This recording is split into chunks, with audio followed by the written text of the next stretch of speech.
Je m'appelle Heidi Spencer, j'ai 30 ans, et je suis graphiste à Durango, dans le Colorado. Avant, je pensais que la famille était un refuge sûr, un endroit pour partager ses victoires, et se faire encourager. Ce dîner de Noël a brisé cette illusion. Je suis arrivée chez mes parents, le cœur battant de fierté, et prête à annoncer un prix professionnel majeur, un prix pour lequel j'avais travaillé durant des années. Au moment du dessert, j'ai partagé la nouvelle, espérant un rare moment de reconnaissance. Au lieu de cela, ma mère s'est penchée en avant, sa voix tranchante comme une lame, et a dit « Nous aimerions que tu ne sois pas notre enfant ». Ces mots m'ont frappé comme un coup de poing. Mon père a ricané. Ma sœur a eu un sourire narquois.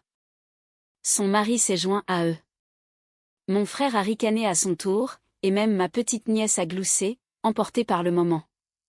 Toute la table a éclaté de rire. Tout le monde, sauf moi. Leur rire résonnait, et chacun d'eux était comme une aiguille plantée dans mon cœur.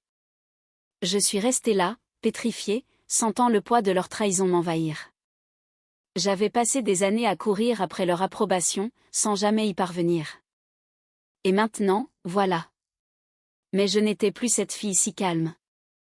J'avais découvert quelque chose sur ma sœur, un secret si choquant qu'il allait détruire leur assurance arrogante. Mes mains tremblaient, non pas de peur, mais de détermination. Je me suis levée, je les ai regardés droit dans les yeux, et j'ai dit une seule phrase, qui a coupé net leur rire. La pièce est devenue silencieuse, et leurs visages ont pâli, alors que la vérité que je détenais commençait à faire trembler le sol sous leurs pieds. Ce moment a tout changé. Et ils n'oseraient plus jamais formuler ce vœu. Votre famille vous a-t-elle déjà rabaissé, alors que vous aviez besoin de son soutien? Partagez votre histoire dans les commentaires. Votre voix pourrait inspirer quelqu'un à trouver sa propre force. En grandissant à Durango, j'étais toujours comparée à ma sœur, Kelly Spencer. À 30 ans, j'avais construit ma carrière de graphiste, en mettant tout mon cœur dans chaque logo et chaque campagne, mais mes parents ne le remarquaient jamais. Kelly, âgée de 34 ans, était leur fierté, malgré sa série d'entreprises en faillite, de boutiques qui fermaient, et de projets en ligne qui s'effondraient. Mon père souriait en disant que Kelly avait de l'ambition, tandis que ma mère ajoutait « Elle est vouée à la grandeur ». Mon travail, comme ce projet de branding qui avait remporté un prix régional, n'obtenait qu'un timide « C'est gentil » de la part de maman, avant qu'elle ne retourne sur l'Instagram de Kelly. Une photo d'elle se prélassant sur un yacht à Miami, avec une légende où elle se vantait d'être une vraie patronne. Je savais que les finances de Kelly s'effondraient. Sa dernière start-up avait laissé 60 000 $ d'emprunts impayés, mais ses publications soigneusement choisies convainquaient mes parents qu'elle était florissante. Un souvenir me blesse profondément. À 15 ans, j'ai gagné un concours d'art de l'État, et je me suis précipitée à la maison avec mon certificat, en espérant des éloges. Papa a à peine levé les yeux, disant « Kelly présente un projet à des investisseurs la semaine prochaine. » Ça, c'est du vrai travail. Maman m'a montré une photo de Kelly lors d'un événement de réseautage à Los Angeles, sa robe brillant sous les projecteurs. Ma réussite s'est effacée, enterrée sous le battage médiatique autour de Kelly. Les dîners de famille étaient sa scène. Elle racontait des histoires de grands investisseurs, et d'accords révolutionnaires, tandis que mes nouvelles, comme un nouveau client, ou un délai serré, n'obtenaient que des hochements de tête polis, avant que la conversation ne revienne vers elle. Quelques semaines avant ce Noël, je suis passée chez mes parents, pour leur déposer des maquettes de clients.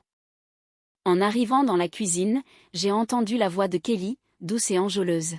« Signez simplement ceci pour mon nouveau projet », disait-elle à papa et maman, en faisant glisser des documents sur la table, c'est juste de la paperasse habituelle.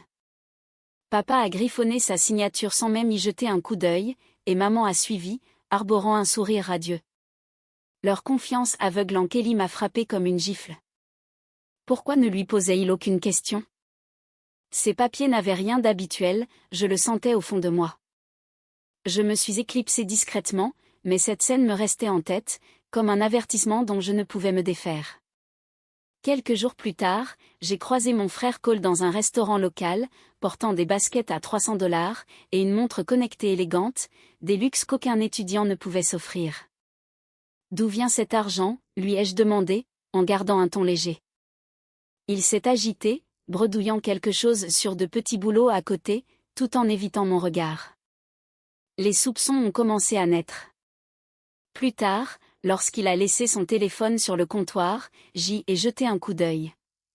Un message de Kelly disait « Garde le silence le dessus, et je t'envoie $500 la semaine prochaine. » Mon cœur a bondi. Garder le silence sur quoi?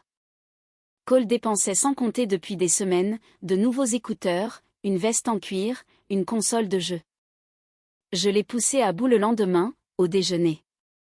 C'est quoi, tout ce nouveau matériel, lui ai-je demandé. Les cours m'occupent beaucoup, a-t-il répliqué sèchement, en me contournant. Son attitude fuyante criait la culpabilité. L'Instagram de Kelly alimentait mon malaise.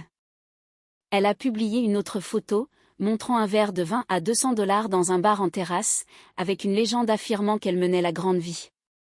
Ses abonnés s'extasiaient, mais moi, je voyais le mensonge. Sa dernière boutique avait coulé, laissant les créanciers tourner autour d'elle. Comment finançait-elle tout cela? Mes parents, inconscients de la situation, se vantaient auprès des voisins de l'empire de Kelly. Pendant ce temps, mon dernier projet, un logo pour une brasserie de Durango, n'a reçu qu'un « bon travail » de la part de papa, avant qu'il ne se mette à s'extasier sur les réunions d'investisseurs de Kelly. Leur dédain me blessait, mais les dépenses de Cole, ainsi que ce SMS, étaient des signaux d'alarme que je ne pouvais pas ignorer.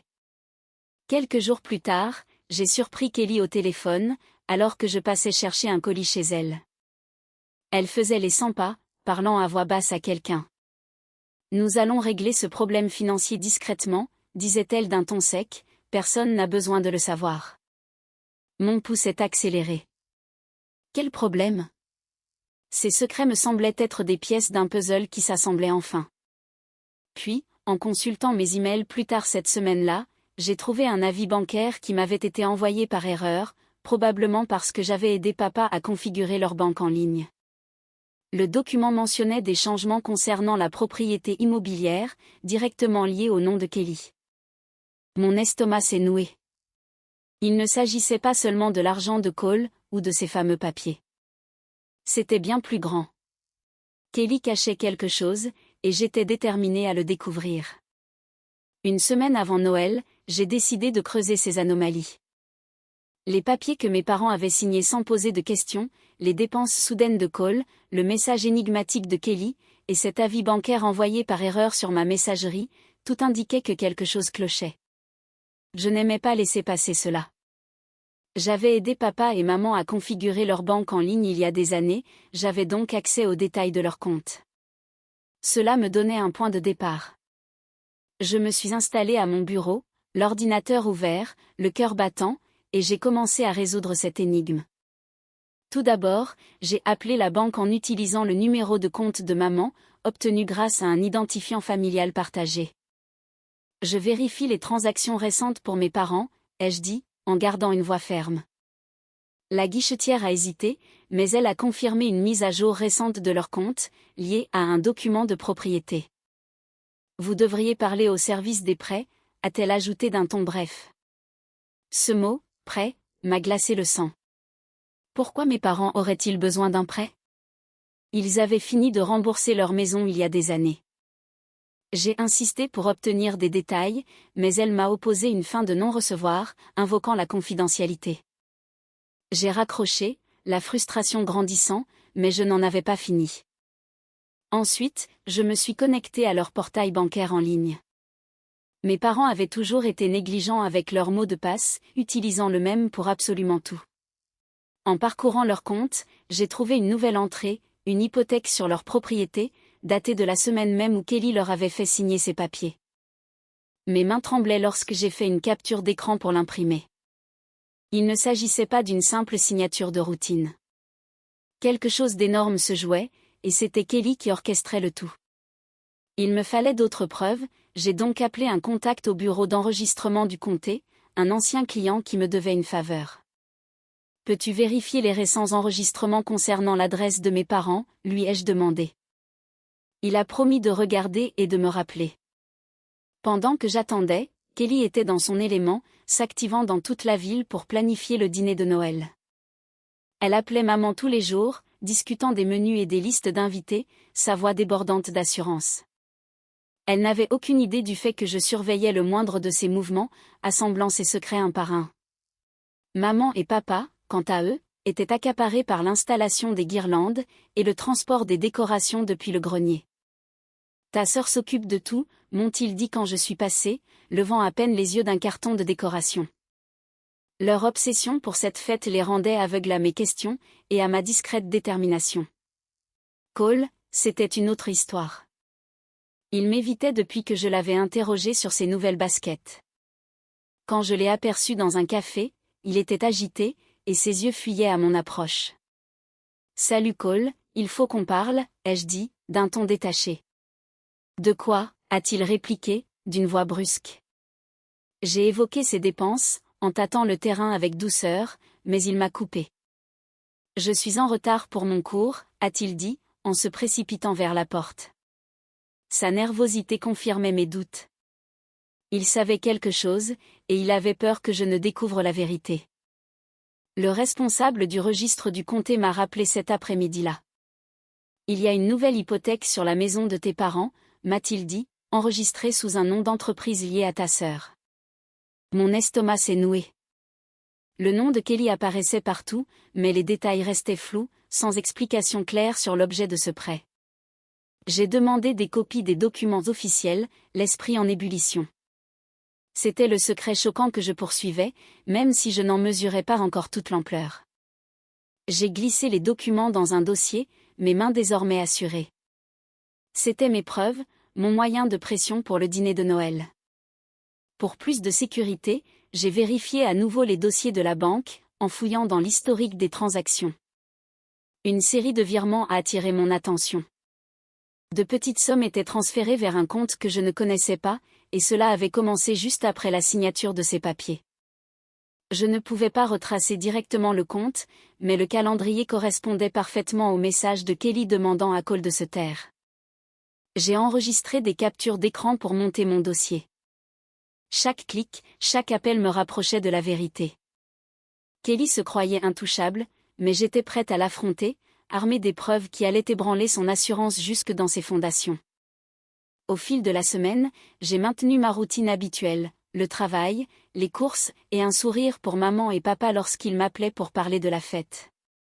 Kelly était trop occupée à jouer l'hôtesse parfaite pour remarquer ma discrète détermination. Elle m'a envoyé un message une fois, me demandant de l'aide pour la disposition des tables, sur un ton léger, complètement inconsciente du danger. Maman et papa étaient totalement absorbés par les préparatifs des fêtes, ignorant tout de mes recherches nocturnes. Cole m'évitait complètement, son téléphone étant toujours éteint lorsque j'essayais de l'appeler. Leur ignorance ne faisait qu'alimenter ma résolution. Ce Noël-là, la maison de mes parents brillait de mille feux, baignée dans l'odeur des biscuits au pain d'épices. La salle à manger résonnait de bavardage et du tintement des assiettes, alors que toute la famille se réunissait autour de la table. J'ai pris une grande inspiration, serrant contre moi le dossier de documents bancaires que j'avais rassemblé. Mon moment était venu. Au moment du dessert, je me suis levée, le cœur battant à tout rompre, pour annoncer ma dernière réussite professionnelle, un prix national de design, pour lequel j'avais travaillé pendant des années. La pièce s'est tue, tous les yeux fixés sur moi. J'ai attendu une étincelle de fierté, mais Neil a fait un geste de la main dédaigneux. C'est bien, mais n'en faisons pas toute une histoire, a-t-il dit, en se tournant pour resservir du vin. Joyce a acquiescé, le sourire mince. Nous sommes ici pour célébrer la famille, pas tes petits projets, a-t-elle ajouté. Puis, d'une voix tranchante, elle a porté le coup de grâce.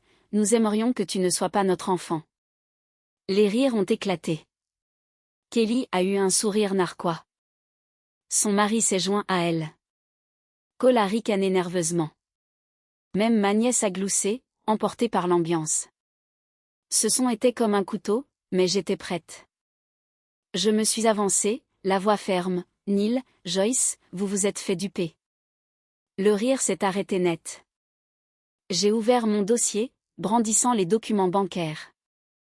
Kelly vous a piégé en vous faisant signer des papiers qui placent votre maison sous une nouvelle hypothèque, tout cela pour couvrir ses propres dettes. Des exclamations de surprise ont parcouru la table.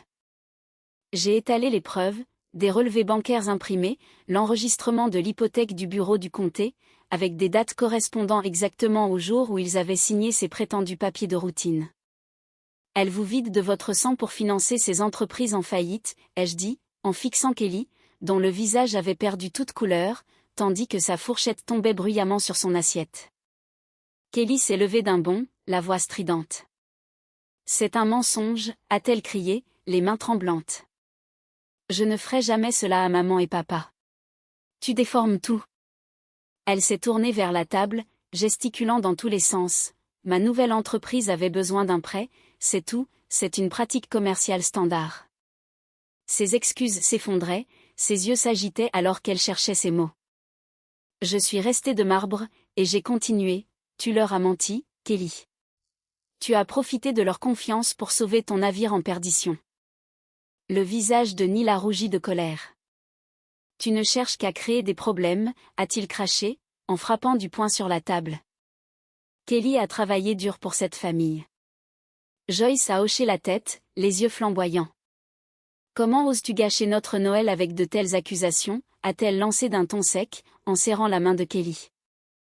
Leur défense était féroce, aveugle, comme si mes preuves ne comptaient pas. Je me suis tournée vers le mari de ma sœur, Drew, qui était resté silencieux, le regard fixé sur son assiette. Drew, tu étais au courant, n'est-ce pas, ai-je demandé, ma voix coupant la tension ambiante. Il s'est figé, la mâchoire serrée, mais n'a rien dit. Je me suis tournée vers Cole, et toi, Cole, Kelly t'a payé pour garder le silence. Dis-leur la vérité. Les yeux de Cole se sont agrandis, ses mains s'agitaient, mais il est resté muet, fixant le sol.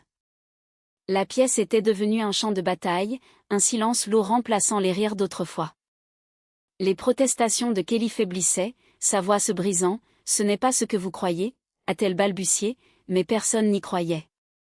Les documents que je tenais étaient incontestables, page après page, prouvant qu'elle avait misé leur maison pour payer ses dettes.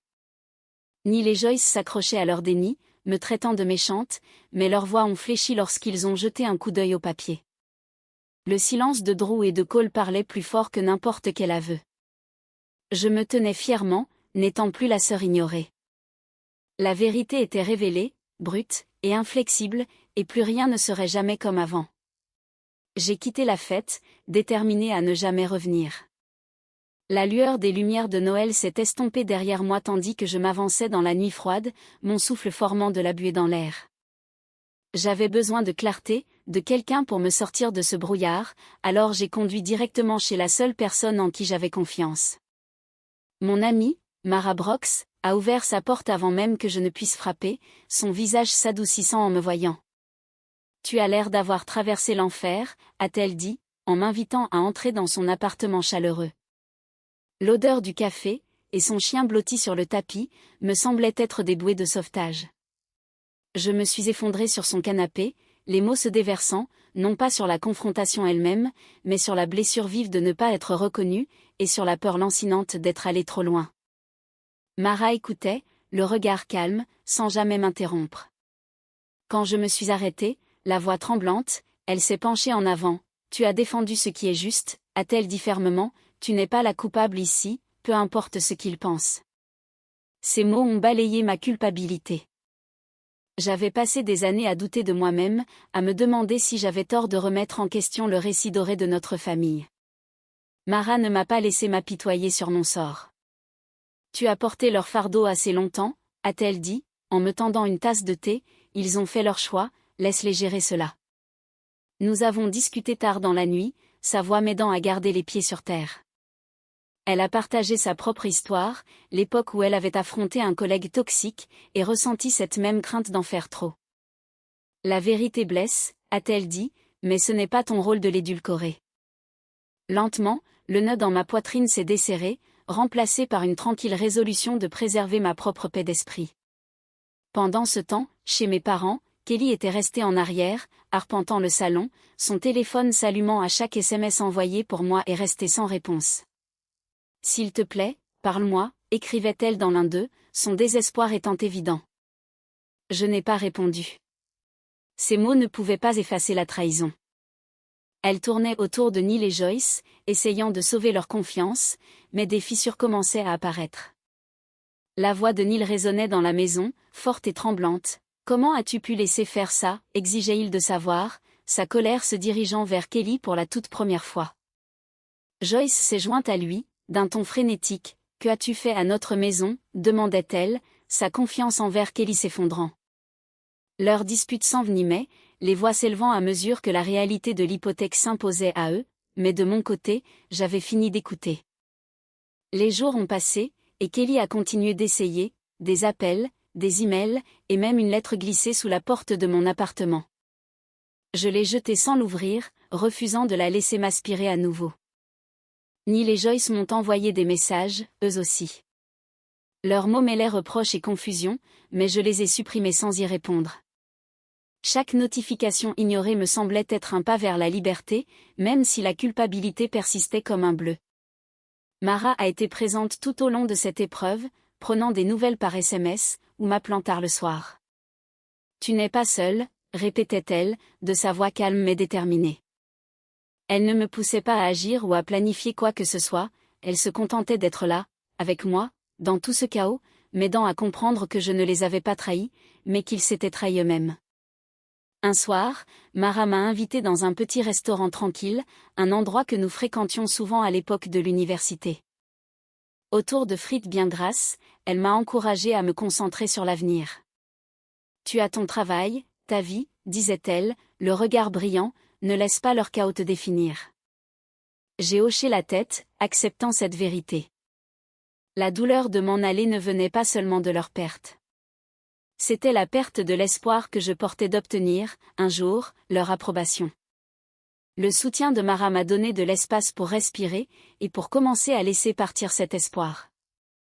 Je n'étais pas guérie, pas encore, mais je me sentais plus forte, capable de me reconstruire loin de leur ombre.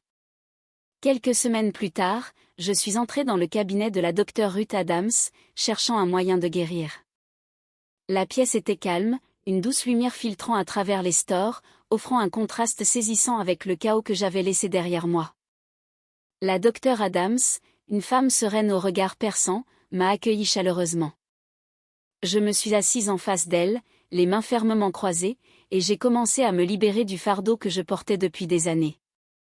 Séance après séance, elle m'a aidé à voir comment les comparaisons constantes de Neil et Joyce avaient creusé de profondes blessures de doute dans ma vie.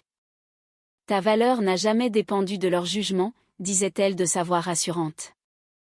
J'ai remonté le fil de mes insécurités jusqu'à d'innombrables moments où je avais été ignorée, chaque moment étant une brique d'un mur que j'étais désormais en train de démonter.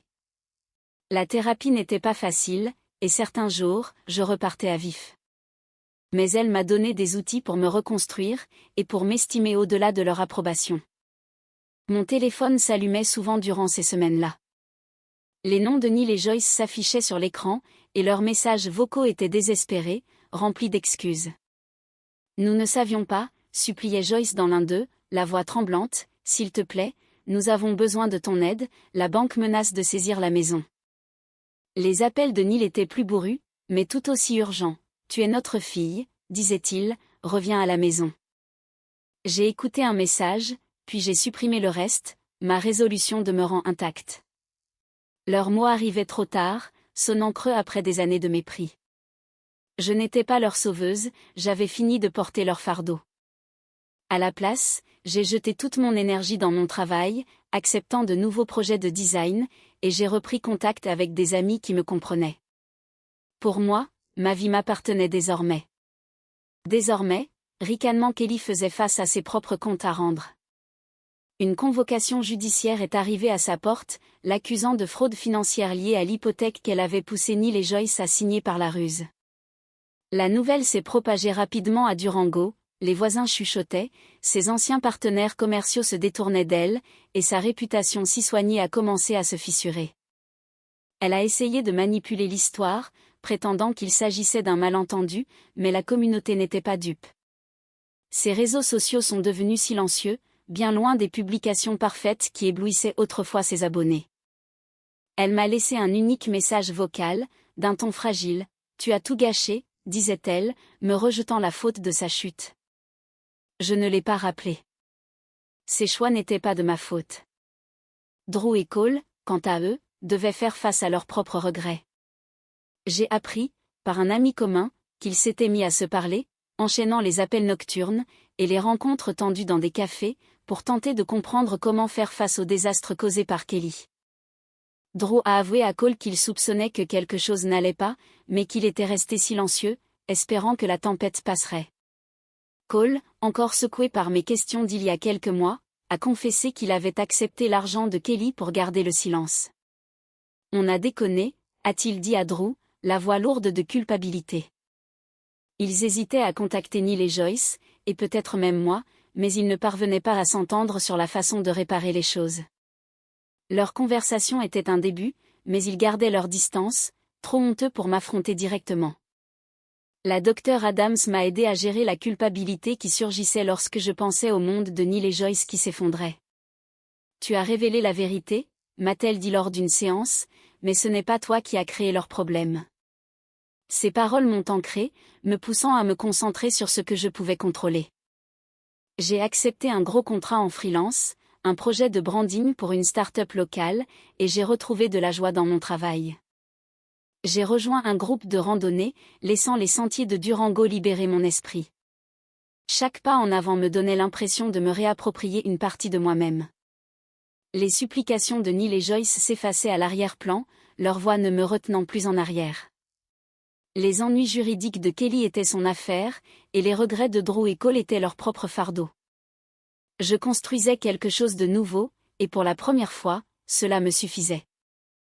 L'été suivant, je me tenais au sommet d'une colline de Durango, éprouvant un sentiment de liberté.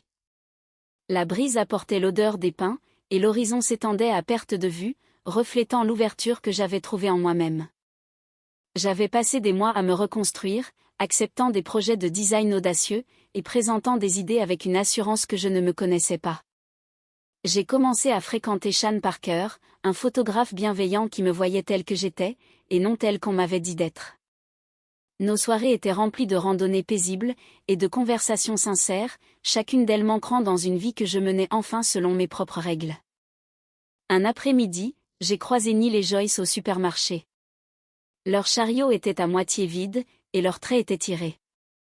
Ils m'ont aperçu dans le rayon des fruits et légumes, mais leurs regards ont fui, incapables de soutenir le mien.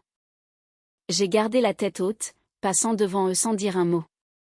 Leur silence témoignait de leur honte, bien loin des parents qui me dénigraient autrefois. Les rumeurs en ville étaient sombres, ils avaient perdu leur maison par saisie immobilière, la banque se montrant inflexible. Les voisins les évitaient, chuchotant au sujet des paroles dures qu'ils avaient eues envers moi, alors qu'ils me rejetaient la faute de leur propre déchéance. J'ai ressenti un pincement de pitié, mais il est vite passé. Leur choix, et non les miens, les avait menés là. Le monde de Kelly s'était complètement effondré. Le procès l'avait condamnée à de lourdes amendes pour fraude financière, et ses dettes s'accumulaient bien au-delà de ce qu'elle pouvait gérer.